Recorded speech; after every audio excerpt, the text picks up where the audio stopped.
Early in the Iraq War, commanding the 101st Airborne Division on its drive to Baghdad, General David Petraeus considered the situation and said to a reporter, "Tell me how this ends." He didn't know, and neither did President George W. Bush when he launched the invasion.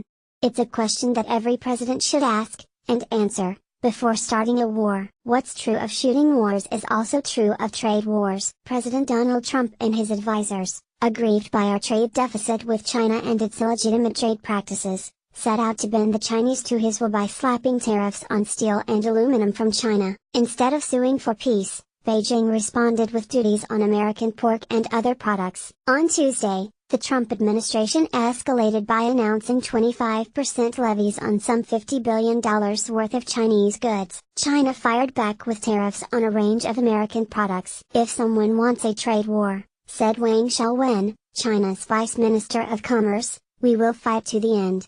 What happens next? Maybe everyone will sit down, work out their differences and achieve a new era of peace and harmony in US-China commerce. The White House acts as though victory is assured. Last month, Trump tweeted that trade wars are good, and easy to win. On NPR Wednesday morning, Trump trade advisor Peter Navarro said China has a lot more to lose from this fight than we do, because it sells far more to the US than we sell to China.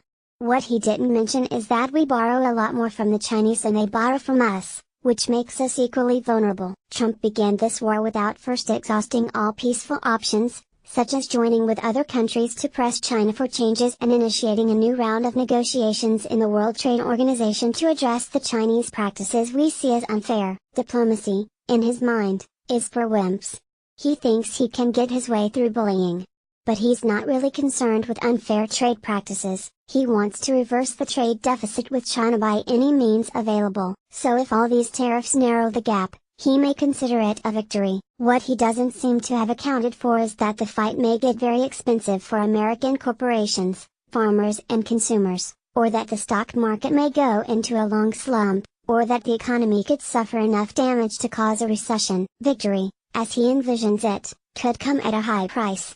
More likely, as in Iraq, we'll suffer ruinous costs, but we won't win. Steve Chapman, a member of the Tribune editorial board, blogs at www.chicagotribune.com/Chapman, Twitter @SteveChapman13.